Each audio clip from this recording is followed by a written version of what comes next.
Persuasion Chapter 9.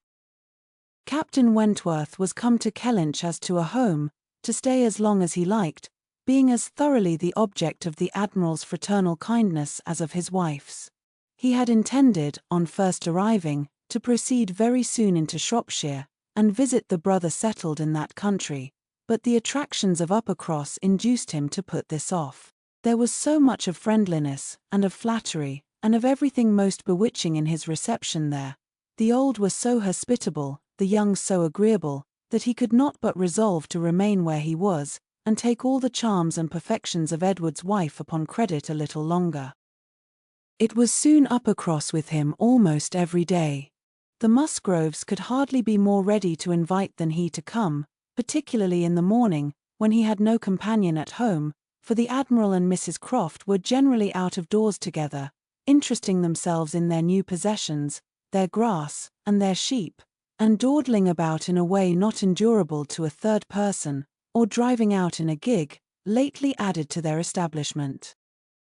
Hitherto there had been but one opinion of Captain Wentworth among the Musgroves and their dependencies.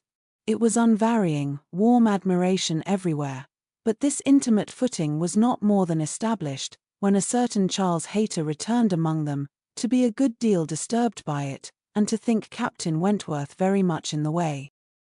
Charles Hayter was the eldest of all the cousins, and a very amiable, pleasing young man, between whom and Henrietta there had been a considerable appearance of attachment previous to Captain Wentworth's introduction. He was in orders, and having a curacy in the neighbourhood, where residence was not required, lived at his father's house, only 2 miles from Uppercross. A short absence from home had left his fair one unguarded by his attentions at this critical period, and when he came back he had the pain of finding very altered manners, and of seeing Captain Wentworth. Mrs. Musgrove and Mrs. Hayter were sisters. They had each had money, but their marriages had made a material difference in their degree of consequence. Mr. Hayter had some property of his own, but it was insignificant compared with Mr. Musgrove's, and while the Musgroves were in the first class of society in the country, the young Hayters would, from their parents' inferior, retired, and unpolished way of living, and their own defective education, have been hardly in any class at all, but for their connection with Uppercross, this eldest son of course excepted, who had chosen to be a scholar and a gentleman, and who was very superior in cultivation and manners to all the rest. The two families had always been on excellent terms, there being no pride on one side, and no envy on the other, and only such a consciousness of superiority in the Miss Musgroves, as made them pleased to improve their cousins. Charles's attentions to Henrietta had been observed by her father and mother without any disapprobation. It would not be a great match for her, but if Henrietta liked him, and Henrietta did seem to like him. Henrietta fully thought so herself, before Captain Wentworth came, but from that time cousin Charles had been very much forgotten. Which of the two sisters was preferred by Captain Wentworth was as yet quite doubtful, as far as Anne's observation reached. Henrietta was perhaps the prettiest, Louisa had the higher spirits, and she knew not now whether the more gentle or the more lively character were most likely to attract him. Mr. and Mrs. Musgrove, either from seeing little, or from an entire confidence in the discretion of both their daughters, and of all the young men who came near them, seemed to leave everything to take its chance. There was not the smallest appearance of solicitude or remark about them in the mansion house, but it was different at the cottage. The young couple there were more disposed to speculate and wonder, and Captain Wentworth had not been above 4 or 5 times in the Miss Musgroves' company, and Charles Hayter had but just reappeared, when and had to listen to the opinions of her brother and sister, as to which was the one liked best. Charles gave it for Louisa, Mary for Henrietta, but quite agreeing that to have him marry either could be extremely delightful. Charles had never seen a pleasanter man in his life, and from what he had once heard Captain Wentworth himself say, was very sure that he had not made less than £20,000 by the war. Here was a fortune at once, besides which, there would be the chance of what might be done in any future war, and he was sure Captain Wentworth was as likely a man to distinguish himself as any officer in the navy. Oh, it would be a capital match for either of his sisters. Upon my word it would, replied Mary. Dear me! If he should rise to any very great honours, if he should ever be made a baronet. Lady Wentworth sounds very well. That would be a noble thing, indeed, for Henrietta. She would take place of me then, and Henrietta would not dislike that. Sir Frederick and Lady Wentworth. It would be but a new creation, however, and I never think much of your new creations. It suited Mary best to think Henrietta the one preferred on the very account of Charles Hayter, whose pretensions she wished to see put an end to. She looked down very decidedly upon the Hayters, and thought it would be quite a misfortune to have the existing connection between the families renewed, very sad for herself and her children. You know, said she, I cannot think him at all a fit match for Henrietta, and considering the alliances which the Musgroves have made, she has no right to throw herself away. I do not think any young woman has a right to make a choice that may be disagreeable and inconvenient to the principal part of her family, and be giving bad connections to those who have not been used to them. And, pray, who is Charles Hayter? Nothing but a country curate. A most improper match for Miss Musgrove of Uppercross. Her husband, however, would not agree with her here, for besides having a regard for his cousin, Charles Hayter was an eldest son, and he saw things as an eldest son himself. Now you are talking nonsense, Mary, was therefore his answer. It would not be a great match for Henrietta, but Charles has a very fair chance, through the Spicers, of getting something from the bishop in the course of a year or two, and you will please to remember that he is the eldest son. Whenever my uncle dies, he steps into very pretty property. The estate at Winthrop is not less than 250 acres, besides the farm near Taunton, which is some of the best land in the country. I grant you that any of them but Charles would be a very shocking match for Henrietta, and indeed it could not be. He is the only one that could be possible, but he is a very good-natured, good sort of a fellow, and whenever Winthrop comes into his hands, he will make a different sort of place of it, and live in a very different sort of way, and with that property, he will never be a contemptible man, good, freehold property. No, no, Henrietta might do worse than marry Charles Hayter, and if she has him, and Louisa can get Captain Wentworth, I shall be very well satisfied. Charles may say what he pleases, cried Mary to Anne, as soon as he was out of the room, but it would be shocking to have Henrietta marry Charles Hayter, a very bad thing for her, and still worse for me, and therefore it is very much to be wished that Captain Wentworth may soon put him quite out of her head, and I have very little doubt that he has. She took hardly any notice of Charles Hayter yesterday. I wish you had been there to see her behaviour, and as to Captain Wentworth's liking Louisa as well as Henrietta, it is nonsense to say so, for he certainly does like Henrietta a great deal the best. But Charles is so positive.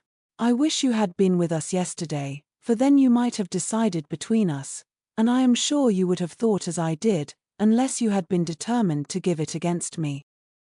A dinner at Mr. Musgrove's had been the occasion when all these things should have been seen by Anne, but she had stayed at home, under the mixed plea of a headache of her own, and some return of indisposition in little Charles.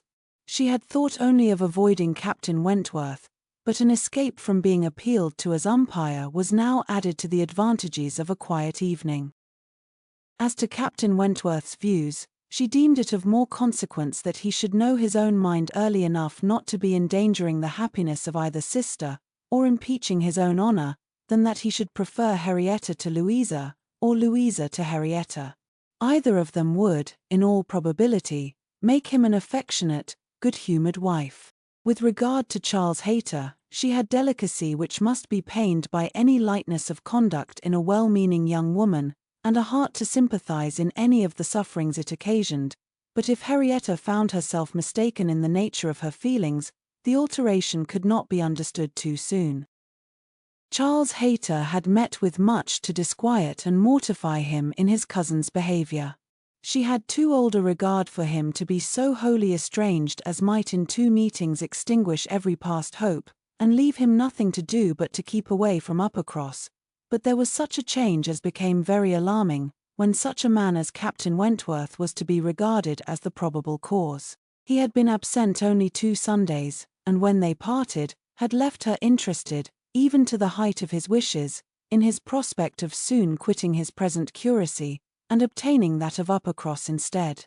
It had then seemed the object nearest her heart, that Dr. Shirley, the rector, who for more than 40 years had been zealously discharging all the duties of his office, but was now growing too infirm for many of them, should be quite fixed on engaging a curate, should make his curacy quite as good as he could afford, and should give Charles Hayter the promise of it. The advantage of his having to come only to Uppercross, instead of going 6 miles another way, of his having, in every respect, a better curacy, of his belonging to their dear Dr. Shirley, and of dear, good Dr. Shirley's being relieved from the duty which he could no longer get through without most injurious fatigue, had been a great deal, even to Louisa, but had been almost everything to Henrietta.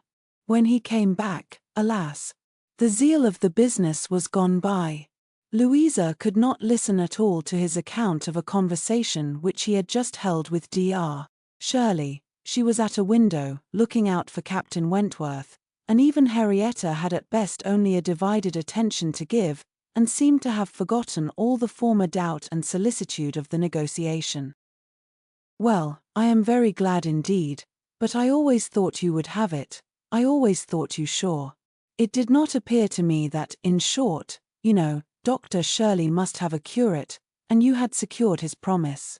Is he coming, Louisa?" One morning, very soon after the dinner at the Musgroves, at which Anne had not been present, Captain Wentworth walked into the drawing-room at the cottage, where were only herself and the little invalid Charles, who was lying on the sofa. The surprise of finding himself almost alone with Anne Elliot deprived his manners of their usual composure. He started, and could only say, "I thought the Miss Musgroves had been here. Mrs. Musgrove told me I should find them here," before he walked to the window to recollect himself, and feel how he ought to behave.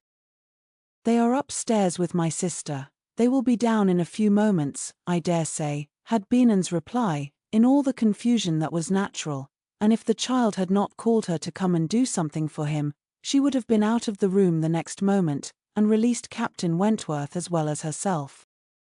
He continued at the window, and after calmly and politely saying, "I hope the little boy is better," was silent.